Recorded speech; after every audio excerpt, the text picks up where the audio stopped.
여러분 누구를 예배하러 오셨나요? 그렇죠? 여러분 누구를 예배하러 오셨나요? 누구를 찬양하러 오셨나요? 우리가 그분께 정말 최고의 박수와 또 최고의 함성을 주님께 드리길 원합니다. 주님 오늘 영광 받으시옵소서. 주님을 찬양합니다.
주님과 함께 영원하리 주님과 불러주신 주님과 함께 영원히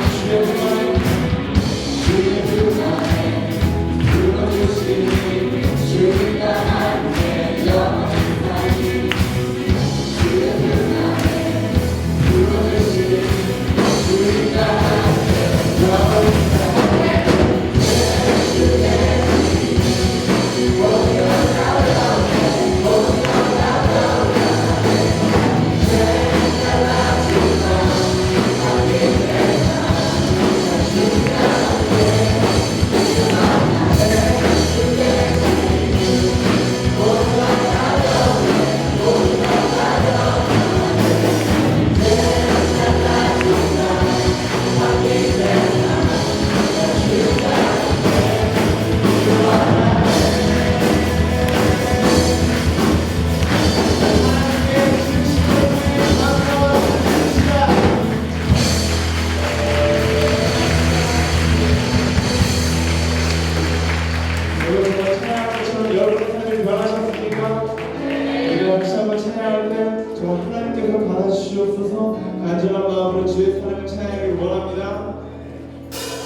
주가 주신 사랑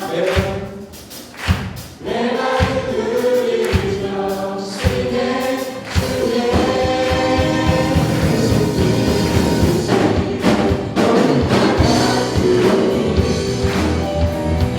주가 주신 사랑 오늘도 우리의 교회사도 사랑하게 하시네 우리에게 주신 주님께 감사합니다 올리기 원합니다 하나님의 주님 사랑하시기를 원합니다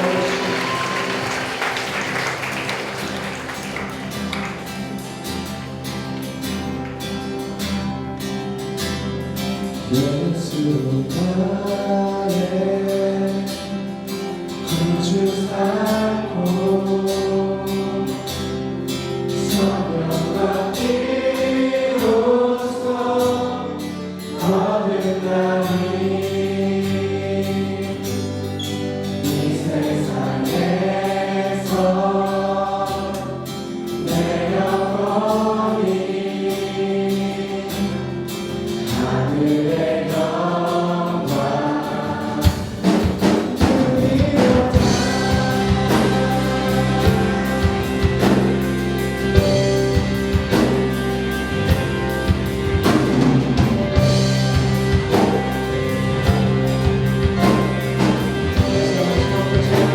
예수로 나의 구주 삼고 성령과 피로써 거듭나니 이 세상에서 내 영혼이 하늘의 영광 누리로다 영원히 다시 나의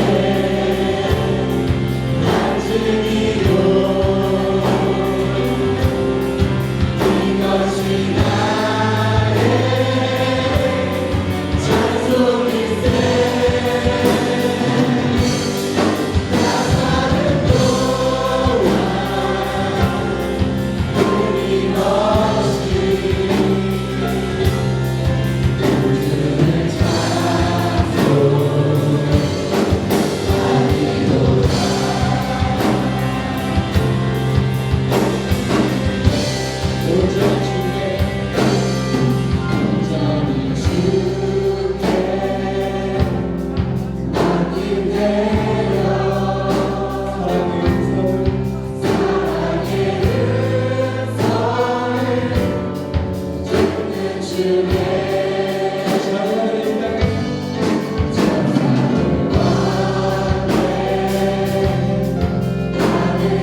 축원합니다. 네. 사람의 욕심은 끝이 없습니다. 제가 대학원에서 공부하는 사람들을 보면서 박사학위를 받는 사람들을 보면서 느끼는 건데요. 뭐 저 전공에 대해서 공부할 것이 그렇게 많을까라는 생각을 해요. 하지만 공부를 하다 보면 욕심이 생기면 계속해서 그것에서 파고들다 보면 계속해서 공부를 하고 싶어 하게 됩니다. 그것이 그렇게 단순하지 않다라는 것을 공부하면서 깨닫게 되는 거죠. 세상의 모든 사물과 이치가 단순하게 적용되지 않는다라는 것을 깨닫고 하나씩 더 알아가고 싶어 합니다. 하지만 모든 박사들이 다 같이 이야기하는 말이 있어요. 알아가면 알아갈수록 더 모르겠다라는 것이 세상의 이치인 거죠. 법과 윤리, 이성적 사고 이런 것들도 마찬가지인 것 같아요. 우리가 많은 사람들이 이것에 대해서 더 자세하게 알아가고 싶고 더 많이 발달시키려고 노력을 많이 합니다. 법이 발달하면 발달할수록, 윤리가 발전하면 발전할수록, 그러면 어떻게 해야 돼요? 더 명확해져야 됩니다. 죄의 기준도 아주 명확해져야 돼요. 세상의 죄에 대해서 아주 분별할 수 있게 되고, 사법고시 어려운 것이 아니라 굉장히 쉬운 것이 돼야 되겠죠. 하지만 법이 발달하면 발달할수록, 윤리가 발달하면 발전할수록 이상하게 죄의 기준은 점점 더 모호해진다라는 것을 알 수 있습니다. 그 중심에는 무엇이 있을까? 그 중심에는 포스트 모더니즘의 중심, 바로 인본주의가 있다라는 것을 우리는 알 수 있습니다. 바로 인간의 자유가 우선이라는 그럴싸한 이유가 있는 거예요. 사람이 자기중심적, 인간중심적, 알아가면 알아갈수록 점점 더 자기중심적이 되고요. 알아가면 알아갈수록 점점 더 인간중심적이 됩니다. 왜요? 사람에 대해서 알아가는 학문이기 때문에 그래요. 그러다 보면 인간중심적이 되면 될수록 죄의 기준은 점점 더 모호해지기 마련입니다. 왜? 나의 자유와 절대적 진리가 충돌을 일으키면서 나의 자유를 갈구하는 인간의 욕심이 드러나기 때문에 그렇습니다. 지금 오늘 사회에서 간통법 폐지나 동성애 합법화 같은 현상들이 그 대표적인 현상이라고 할 수 있겠죠. 예전에는 그것이 죄라고, 누구나 다 죄라고 생각했어요. 하지만 시간이 지나고 인간의 욕심이 커지면 커질수록 인간의 자유를 합리화하기 위해서 그것이 죄가 아니다라고 이야기하고 있는 것입니다.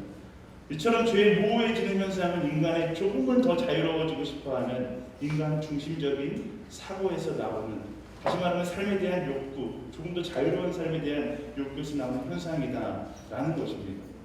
근데 우리가 한 가지 알아야 될 사실은 이 현상이 오늘 날만 나타나는 것인가 아니라는 거죠. 이런 현상이 최초로 발견된 곳이 어딜까요? 성경이 등장하잖아요. 바로 에덴 동산입니다. 어린 시절, 물론 지금도 여러분 그렇게 생각하는 사람도 있을 거예요. 창세기를 묵상하면서 항상 고민했어요. 왜 아담과 하와는 선악과를 따먹어야만 했는가? 라는 거예요.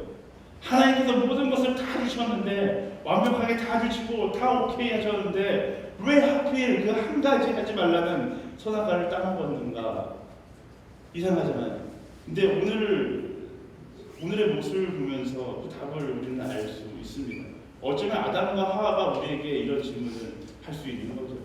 너희들이 이 엄청나게 많은 것을 누리는데 왜 이 많은 것에 만족하지 못하고 조금 더 자유로워지고 싶어하고 조금 더 내 것을 욕심내는, 내 욕망을 따라 살아가는 그런 인생을 살아가는가? 오히려 아담과 하와가 우리에게 물어보지 않을까라는 생각을 해봅니다. 우리는 아담과 하와보다 어쩌면 훨씬 더 많은 것을 누리며 살아가고 있는지 모릅니다. 하지만 아무도 그것에 대해서 만족하지 않죠. 인간 중에 자신의 인생 가운데 만족하며 살아가는 사람들은 적다 못해서 없다라고 표현하는 것이 정답일 것입니다. 충분히 자유로운 삶을 살고 있으면서도 더 자유로워지고 싶어하는 인생이 우리고요. 충분히 많은 것을 가지고 있음에도 불구하고 더 많은 것을 갖고 싶어하는 것이 바로 인간이다라는 것입니다. 그렇게 자유를 넘어서 법 위에 서고 싶어하는 인간의 욕망이 바로 죄의 기준을 모호하게 만들고 있다라는 것입니다. 아담과 하와가 자신들의 욕구를 하나님의 법보다 우선했을 때 그들은 어떤 결과를 맞이하게 되죠? 결국 죄의 노예가 등용합니다. 우리도 마찬가지예요. 하나님의 법보다 우리의 욕구가 더 먼저 되면 결국 우리는 죄의 노예가 될 수밖에 없다라는 거예요. 그것을 여러분들 기억해야 합니다.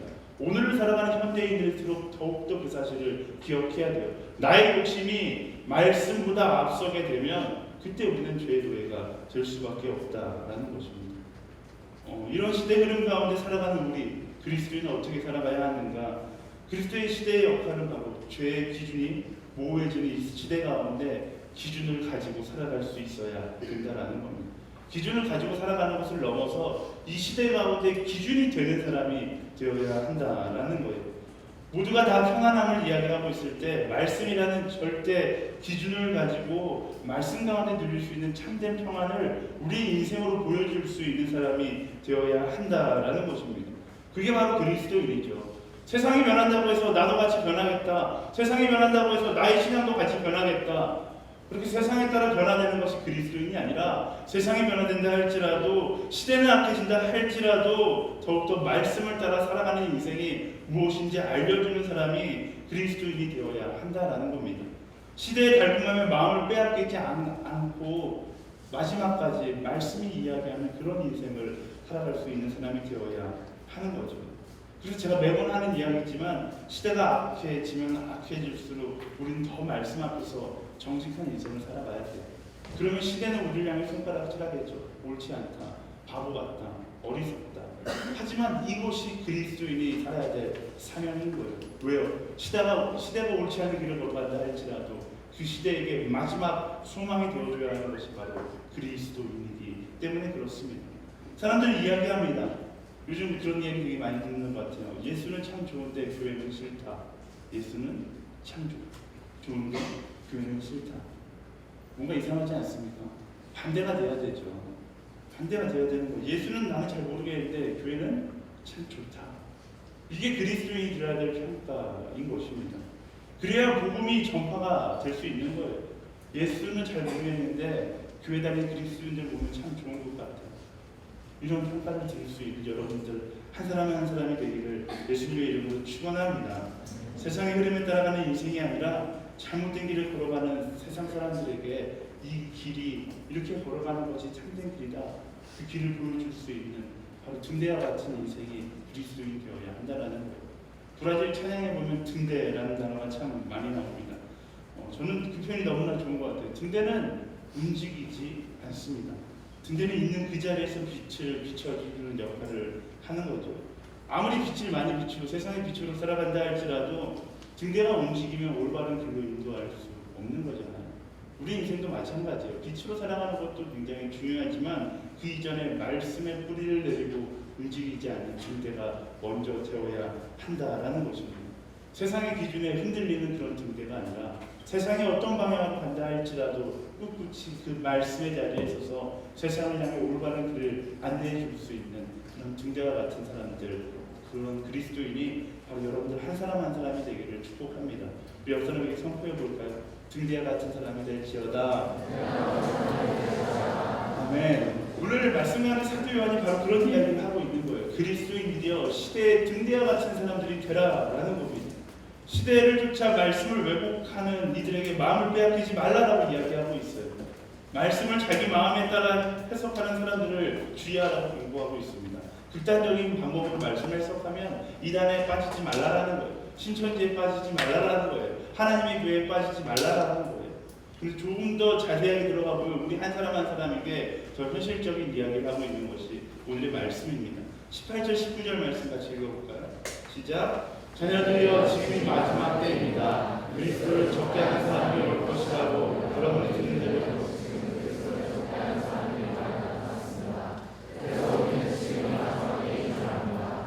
그들이 우리에게서 나갔지만 그들은 우리에게 속한 것이 아닙니다. 그들이 우리에게 속했더라면 우리와 함께 머물렀을 것입니다. 그러나 결국 그들이 모두 우리에게 속하지 않았다는 사실이 드러났습니다. 아멘. 사도 요한도 우리도 아주 정확하게 알고 있는 것이 있다면 시대가 흘러가면 흘러갈수록 마지막 때가 가까워지면 가까워질수록 우리는 세상의 등대로 살아가는 것이 너무나 힘들다라는 것입니다. 왜냐하면 마지막 때가 되면 될수록 사람은 저마다 자기가 빛이라고 이야기하기 때문에 그렇죠. 자기가 옳다라고 주장하는 사람들이 나오기 때문에 그렇습니다. 말씀드렸듯이 이건 사실 이단에 관한 이야기예요. 신천지나 하나님의 교회나 세상의 이단이라고 이야기하는 모든 종교가 어쩌면 자신이 참 빛이라고 이야기합니다. 제가 군대에 있을 때 정말로 많은 이단 종교들을 만나봤어요. 제가 조교잖아요. 여호와 증인 같은 경우는 군대에 안 오기 때문에 만날 기회가 없지만 또 다른 몰몬교라든지 신천지 하나님의 교회 이런 사람들 많이 만나요. 이단을 구별하는 방법은 딱 간단하지만 항상 질문합니다. 분명히 자기 기독교라고 교회 나와서 이야기하다 보면 뭔가 이상한 진리를 이야기하는 것 같아요. 제가 물어봐요. 당신은 예수 그리스도에게 구원의 소식이 있다고 믿습니까? 그 말에 대답하지 못하면 거의 대부분 다 이단인 거예요. 자기가 원하는 방법으로 말씀을 믿는 거죠. 자기가 원하는 방법으로 말씀을 묵상하는 거예요. 말씀이 이야기하는 대로 내가 살아가는 것이 아니라 내가 살아가고 싶어하는 방향에 따라 말씀을 해석하는 것이 바로 이단인 것입니다. 그게 말씀 가운데서 이야기하고 있는 거예요. 하나님이 없다라고 이야기하고 혹은 자기가 하나님이라고 이야기하고 있는 거죠. 우리의 인생도 마찬가지잖아요. 물론 이단, 사이비, 난 이단은 아니고 사이비는 아니지만 우리가 하나님을 믿는다라고 이야기하지만 하나님을 내가 원하는 방법으로 끼워 맞춘다라면 우리도 어쩌면 사도 요한이 경고하고 있는 인생을 이미 살고 있는 것인지 모릅니다. 하나님이 없다 혹은 자기가 자신이 하나님이라면서 조금 더 행복한 삶을 살기를 소망한다라면 어쩌면 우리 사도 요한이 경고하고 있는 인생을 살아가고 있는 것일 수도 있다라는 거예요. 물론요, 사람이 만들어낸 진리가 혹은 내가 만들어낸 진리가 진짜인 것처럼 보일 수 있습니다. 하지만 연약한 인간이 만들어낸 진리는 어디까지나 불완전할 수밖에 없다라는 거예요. 죽을 수밖에 없는 짧은 수명을 가진 인간이 만들어낼 수 있는 진리가 완전할 수 있다. 이건 엄청난 교만인 거죠. 물론 비슷할 수는 있습니다. 하지만 진리는 비슷한 것이 아니라 진리는 진리가 돼야 돼요. 99%가 아니라 100%만이 진리일 수 있다라는 것입니다. 비슷하지만 진짜가 아닌 것을 우리 뭐라고 이야기해요? 짝퉁이라고 이야기하잖아요. 사도 요한은 마지막 시대를 살아가는 사람들에게 이야기하는 거예요. 너희는 짝퉁이 되어서도 안 되고 짝퉁을 쫓아가는 인생이 되어서도 안 된다라는 것입니다. 여러분들 그리스도인들에게 제가 말씀이 공면하고 있는 것은 이 말씀이 이끄는 대로 살아가는 것만이 바로 진리이다라는 것입니다. 그럼에도 불구하고 우리가 왜 짝퉁, 왜곡된 진리를 붙잡게 되는 것일까? 사도 요한은 그것에 대해 설명하는데 20절 말씀 읽어보겠습니다. 20절 말씀 시작. 여러분은 거룩하신 분에게 기름을 받았고 여러분 모두가 진리를 알고 있습니다. 사도 요한이 아주 정확하게 이야기해요. 다 모두가 다 진리를 알고 있다라는 겁니다. 그런데 왜 알고 있는데 왜 왜곡된 진리 짝퉁을 사용하게 되는 것일까? 이유는 간단하죠. 짝퉁이 더 달콤해 보이기 때문에 그래요. 우리가 짝퉁을 선택하는 이유가 뭐예요? 여러분 짝퉁을 왜 사요?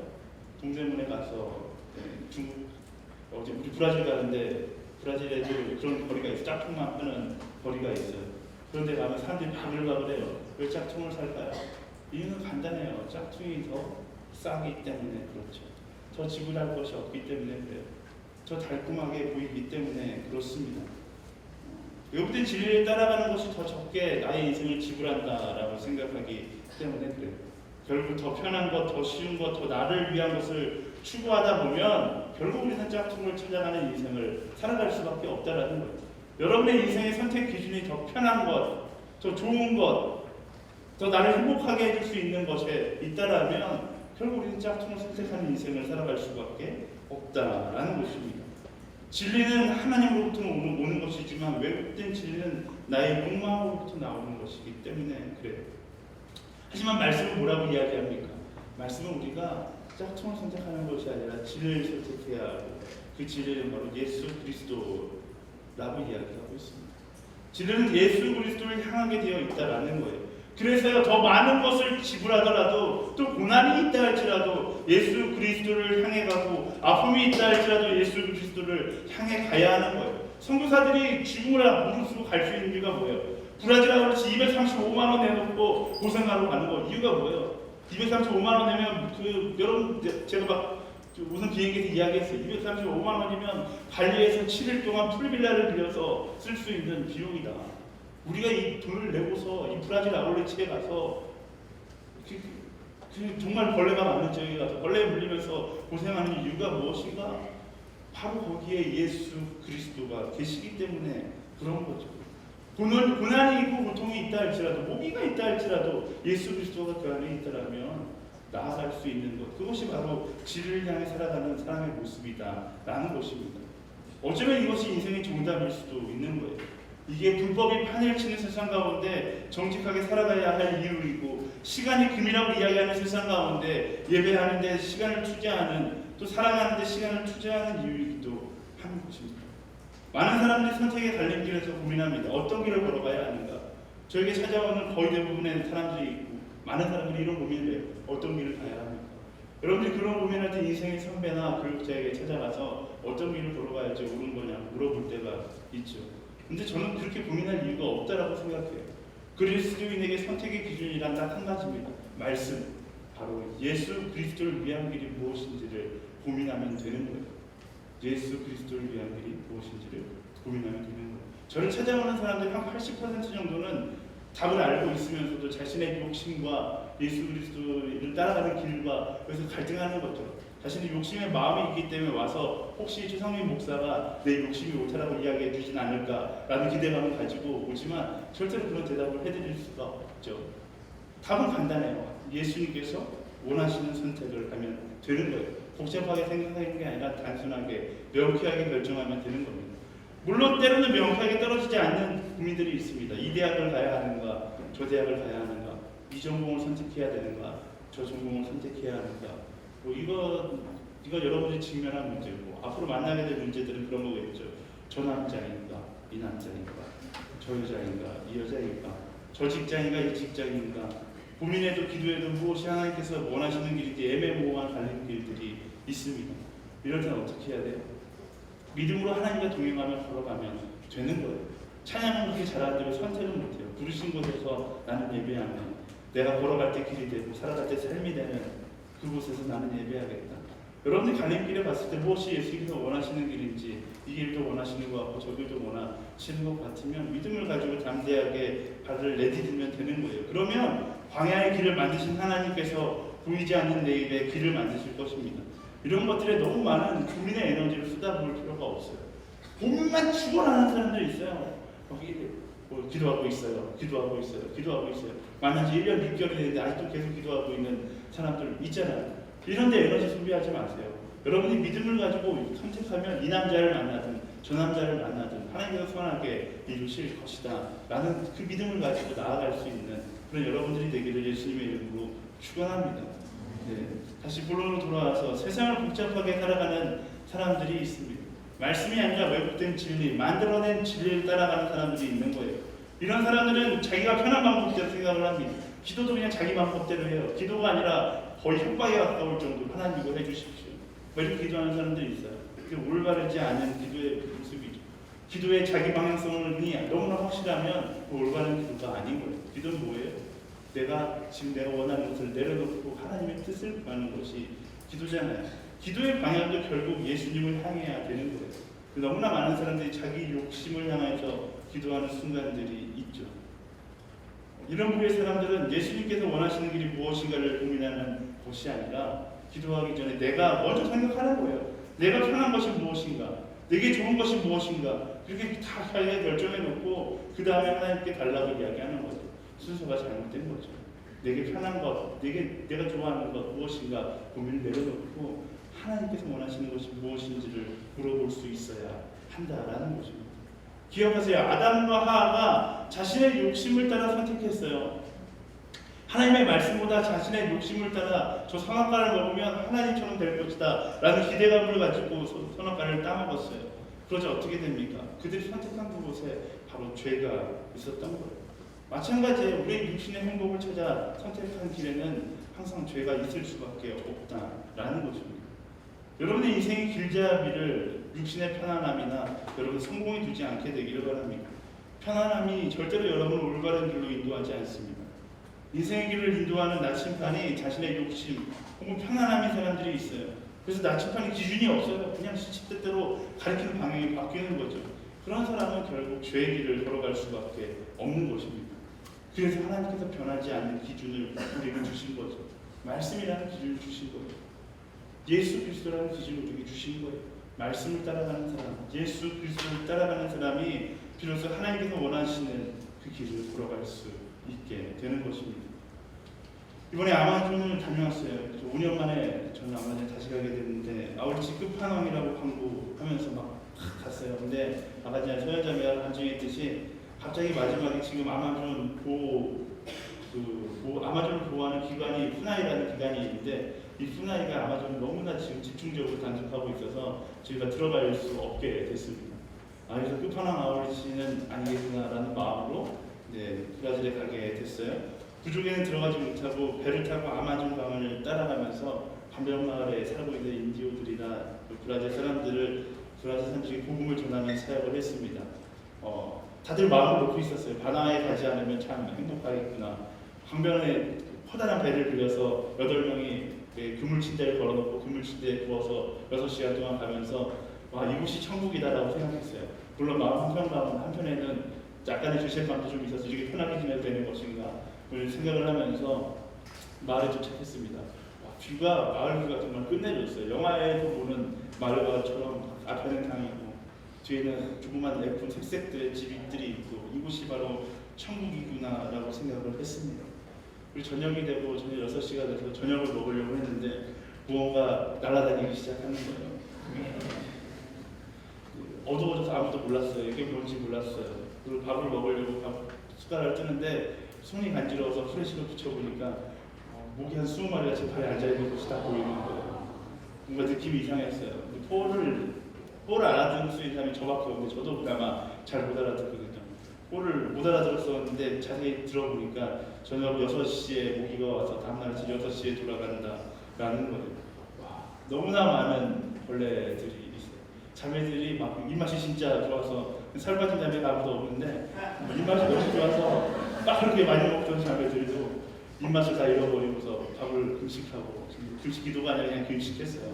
못 먹겠다고 밥을 못 먹겠다고 가지고 형제들도 막 이제 멘붕 오기 시작하는 거예요.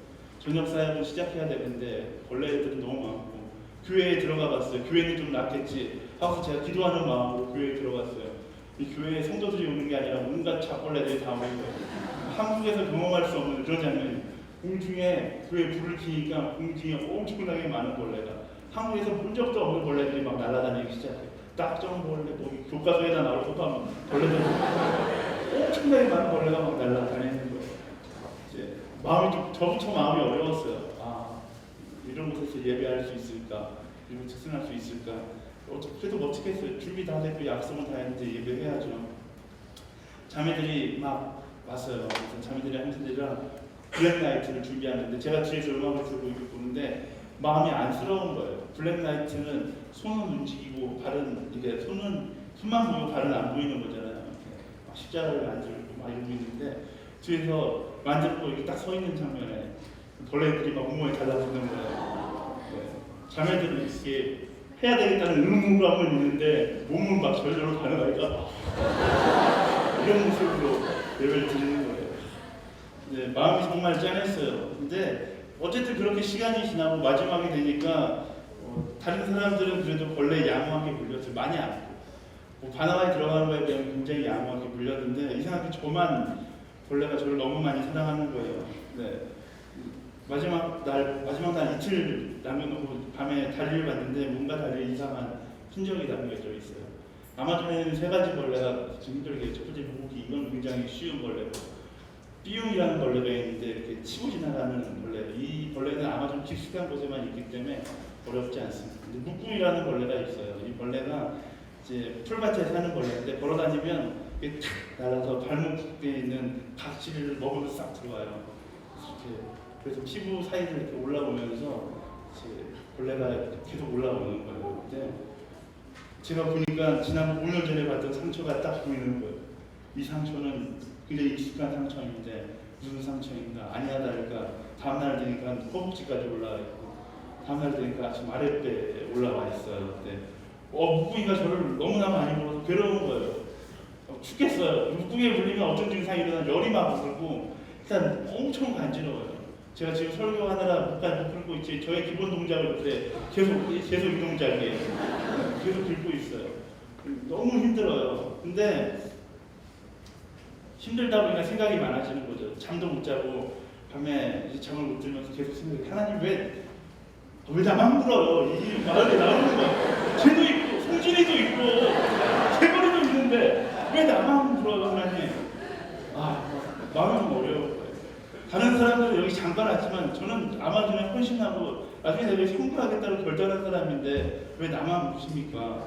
그리고 혼자서 막 열심히 고민하고 있다가 한 가지 생각이 들었어요. 하나님께서 나를 아마존으로 부르시지 않는 걸까? 너의 사명이 아니라고 말씀하시는 건가? 이런 생각이 드는 거예요. 밤새 아무리 생각해도 왜 나만, 이거는 정말로 너무나 뚜렷한 하나님의 메시지가 담겨있을 거라고 생각이 드는 거예요. 왜냐하면 룸메이트가 송진이었거든요. 송진이는 멀쩡하고 저랑 같이 다니던 세번이도 멀쩡하고 자매들 다 멀쩡한데 뭐 자매들이야 옷을 잘 입고 다녔다고 하더라도 다 벗고 다녔던 세번이나 이런 사람은 다 멀쩡한데 왜 나만 물렸냐. 네, 정말로 마음이 어려워서 이틀 밤 동안 아무리 고민하고 답이 나오지 않았어요. 근데 기도하다가 돌아와서 내린 결론이 있습니다. 그것은 바로 하나님께서 내게 원하시는 메시지가 바로 오늘 말씀이 있었어요. 달콤함을 따라 선택하지 않고 예수님을 따라 선택해야 한다라는 것입니다. 제가 아마존에 생각했던 거, 하나님 나라 아마존은 구분해지지 않는 것과 이건 뭐예요? 육신의 기준에 의한 거죠. 아마존은 벌레 이렇게 물리니까 아마존 오지 말아야 되겠다. 이건 육신의 기준에 의한 것이고 하나님의 기준은 달라요. 하나님의 기준은 벌레에 있지 않아요. 하나님의 기준은 벌레에 물려 죽는 곳에 있지 않습니다. 하나님의 기준은 사도행전 말씀처럼 복음의 소식을 듣지 못하는 사람이 있으면 가야 하는 것이고 예배의 기쁨을 알지 못한 사람이 있으면 가야 하는 것입니다. 제 앞길을 이끄는 것이 묵둥이 같은 벌레가 아니라 진리 대신 예수 그리스도라는 사실을 하나님께서 다시 한번 저에게 알려주시더라고요. 우리 인생도 마찬가지예요. 인생의 길잡이가, 인생의 나침반이 내 인생의 달콤함이 있는 것이 아니에요. 내 육신에 고통이 찾아온다고 해서 이게 아니네, 이것이 아닙니다. 말씀은 반대로 이야기해요. 오히려 고통이 있다면 나아가야 하죠. 좁은 문으로 가라고, 좁은 길로 가라고 이야기하는 것이 바로 말씀이다라는 것입니다. 육신의 고통, 육신의 평안함이 여러분들 인생의 길잡이가 되게 하지 마십시오. 바로 말씀이 여러분들의 인생의 길잡이가 되어야 하는 것입니다. 그때 하나님께서 원하시는 길을 걸어갈 수 있는 거예요. 많은 사람들이 인생을 살다가 보면 벌레에 물려 고통에 쫓겨 외로움에 눌려 환경에 눌려서 이 길이 아닌가 보다 고민하는 인생을 살아갑니다. 하지만 역경, 고통, 고난은 절대로 우리가 가야 할 앞길의 기준이 될 수 없다라는 거예요. 사람들은 생각합니다. 무엇이 더 행복한가?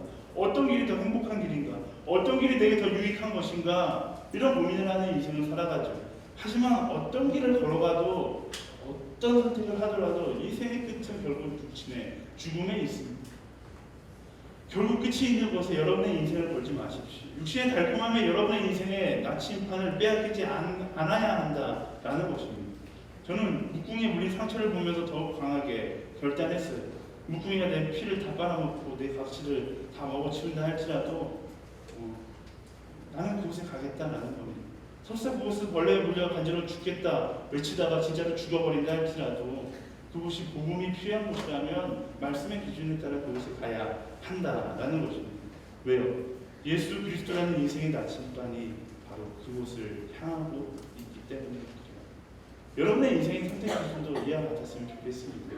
고통이 여러분의 인생의 길을 변화시키는 것이 아니라 예수 그리스도를 바라보고서 고통마저 무시한 채 달려나갈 수 있는 그런 사람, 그게 바로 진짜 그리스도인인 것이죠. 여러분들의 인생도, 인생의 나침반도 고난의 영향을 받는 것이 아니라 예수님을 향하여 정확하게 나아가게 되기를 예수님의 이름으로 축복합니다. 그 사실을 잊지 마십시오. 잊지 않기 위해서 말씀이 이야기하는 것이 있어요. 누구나 다 깨달았어요. 이거는 제가 오늘 설교 안 해도 다 알고 있었던 거잖아요. 제가 하늘대학교에 온 지 1년 7개월 됐는데 1년 7개월 동안 거의 매번 똑같은 메시지 하고 있는 거잖아요. 우린 다 알아요. 고통이 인생의 나침반이 될 수 없다라는 것, 고난이 인생의 나침반이 될 수 없다라는 것, 예수 그리스도가 인생의 길이고 인생의 나침반이라는 것 누구나 다 합니다. 하지만 그것을 깨달았다고 해서 그대로 사는 것은 아니죠. 그것을 기억한다고 해서 그대로 살아가는 것은 아닙니다. 나침반을 들고 있다고 해서 여러분이 말씀을 알고 깨달아서 들고 있다고 해서 이대로 살아가는 것은 아니잖아요. 우리가 살아갈 때 나침반을 들었다면 그 나침반을 따라갈 때 우리는 그것을 살아간다라고 이야기할 수 있는 것입니다. 말씀을 이야기해요. 깨달으라고 이야기하지 않습니다. 알라고 이야기하지 않습니다. 말씀을 따라 살아가라고 이야기하고 있습니다. 추상적으로 여러분 머릿속에만 가지고 있는 것이 아니라 가슴 속에만 가지고 있는 것이 아니라 그것이 내 삶이 될 때, 말씀이 내 삶이 될 때 영향력 있게 살아갈 수 있게 된다라는 거예요. 21절 말씀 함께 읽어보겠습니다. 21절 시작. 내가 여러분에게 쓴 것은 여러분의 지혜를 몰라서가 아닙니다. 오히려 그것을 알고 있기 때문이며 또 모든 것은 진리로부터 나오지 않았다는 것을 알기 때문입니다. 말씀 안에 되게 중요한 이야기를 하고 있습니다. 너희가 몰라서 이야기를 하는 것이 아니다 라고 이야기하는 거예요. 알고 있기에 이야기한다. 머리로 깨닫는 건 아무런 의미가 없어. 가슴으로 깨닫는 건 아무런 의미가 없습니다. 머리와 가슴의 거리 사이 아무런 의미가 없어요. 말씀 앞에서 하나도 중요하지 않아요. 아무리 많이 알아도 그렇게 살지 못한다라면, 머리로 할 때 가슴으로 할 때 그렇게 살지 못한다라면 의미가 없다라는 것입니다. 깨달았다라면 오늘부터 세상의 달콤함이 아닌 예수 그리스도를 향해 살아가는 인생을 살아가야 하는 것입니다. 욕심이 이야기하는 거짓된 진리를 만들어내는 인생이 아니라 말씀이 이야기하는 정직한 인생을, 거룩한 인생을 살아갈 수 있어야 한다라는 것입니다. 나침반을 들여다보고 말씀을 들여다보고 그 나침반이, 인생의 말씀의 그 나침반이 인도하는 길을 걸어갈 수 있어야 한다라는 것입니다. 많은 대학생들이, 많은 그리스도인들이 삶의 자리에서 진리로부터 멀어져가는 자신의 모습을 인지하지 못한 채 살아갑니다. 말씀으로부터 멀어져가는 자신의 인생을 인지하지 못한 채 살아갑니다. 저는 너무 안타까워요. 말씀으로부터 멀어져가는 나의 인생, 민감하게 반응할 수 있는 것이 그리스도인이잖아요. 민감하게 진리로부터 멀어지는 것을 깨닫고 진리를 향해 돌아갈 수 있는 그리스도인이 되어야 합니다. 예배의 자리로 돌아오고 기도의 자리로 돌아오고, 여러분의 영혼의 그 센서를 켤 수 있는 대로 다 켜서라도 내가 진리로부터 멀어지는 것에 대해서 두려워하고 경계할 수 있어야 한다라는 것입니다. 교회 헌금하라고 이야기하잖아요. 11조 하라고 이야기해요. 교회 예배드리자고 이야기합니다. 부르심도 있고 홀리스타 기도 너무 감명 깊었어요. 매일마다 하나님을 만나는 그 시간 홀리스타 나오라고 이야기합니다. 그게 뭐예요? 내 인생의 감지 센서를 켜놓는 것과 같아요. 11조 드려도 여러분이 안 드려도 돼요. 하늘대학교의 11조가 오늘의 교회 재정 운영에 그렇게 큰 영향을 미치지 못합니다. 여러분 안 드려도 돼요. 오늘이 교회를 위해서 드리라는 것이 아니라 여러분 스스로를 위해서 드리라는 거예요. 10분의 1을 하나님께 드림으로 인하여 이 모든 것이 하나님의 것이라는 내 영혼의 그 감지 센서를 켜놓는 거죠. 여러분들이 권면하고 싶습니다. 이번 아울치를 통해서 제가 브라질 친구들에게, 간 친구들에게 시간이 날 때마다 이야기했어요. 인생의 1년을 하나님께 드려라. 그 1년이 너의 인생을 변화시킬 것이다. 인생이 너의 인생을 마음 같아서는 인생의 10분의 1을 하나님께 드려라 라고 이야기하고 싶었어요. 1년이 인생의 10년 정도를 하나님께 드려서 선교지에서 보냈으면 얼마나 좋겠어요. 근데 너무 무리한 부탁인 것 같아서 인생의 1년을 하나님께 드리라고 이야기했습니다. 아니면 6개월이라도 드렸으면 좋겠어요. 그 6개월의 그 1년이 여러분 인생 평생의 영혼의 감지 센서를 켜놓을 수 있게 만들기 때문에 그래요. 제가 브라질 1년 다녀왔어요. 아마존 1년 다녀왔는데 여러분 지겹잖아요. 최성민 목사 왜 아마존 이야기만 하는가? 아마존 아우리치 팀 8명한테 정동만 선생님이 물어봤어요. 왜 아마존 왔냐? 목사님이 하도 아마존에서 어떤 곳인지 궁금해서 왔대요.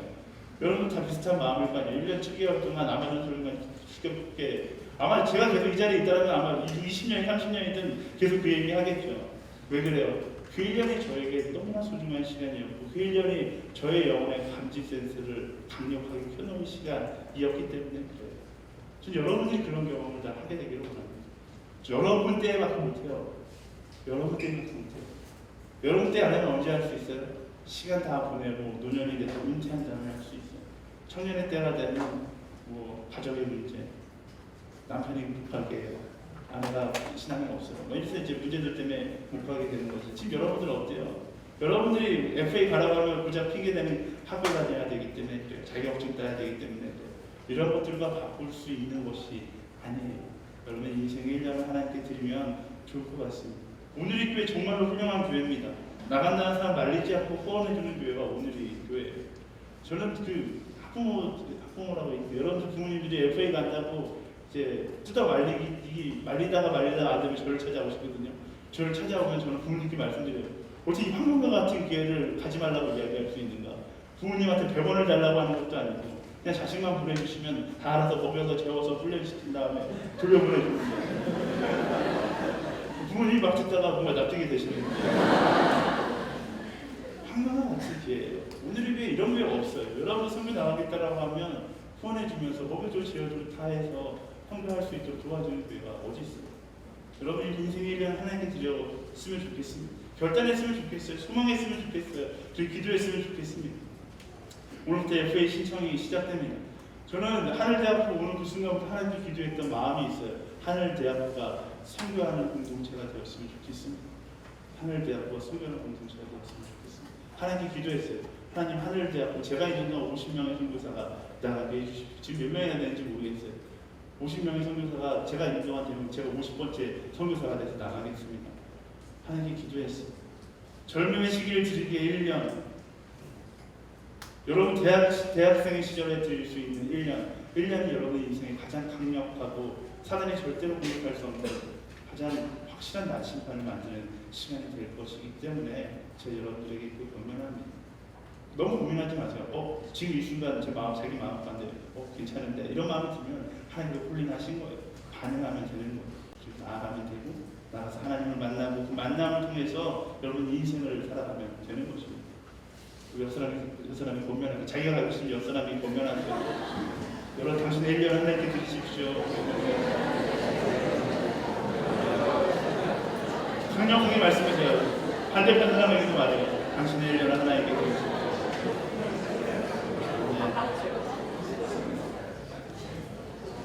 여러분의 인생의 나침반이 하나님께 완전히 고정되어 있을 때 그때 우리는 비로소 하나님께 원하시는 길로 걸어갈 수 있습니다.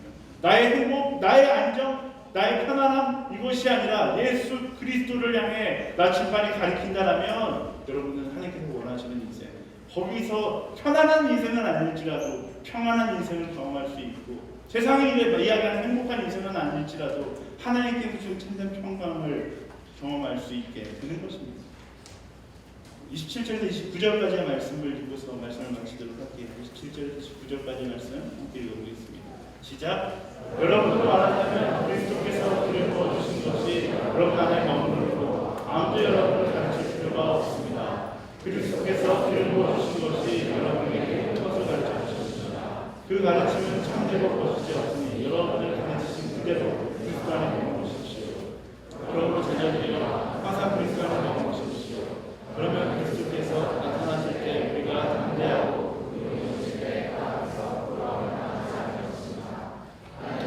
모르신 분들도 여러분이 한다면 그를 행하는 사람이구나 하나님에게 생각하는 것을. 아멘. 이 말씀을 읽으면서 혹지 않은 말씀을 더 이상 배우지 않아도 되는구나 라고 생각하는 사람들이 있을 수 있을 것 같아요. 이 말씀은 사도한테 말씀을 더 이상 배울 필요가 없다라고 이야기하는 것이 아닙니다. 아는 만큼 말씀을 따라가는 사람이 되라고 이야기하는 거예요. 참된 그리스도인은 얼마나 교회를 오래 다녔나가 절대로 중요하지 않습니다. 참된 그리스도인은 말씀을 많이 하는 사람이 그리스도인이 아니에요.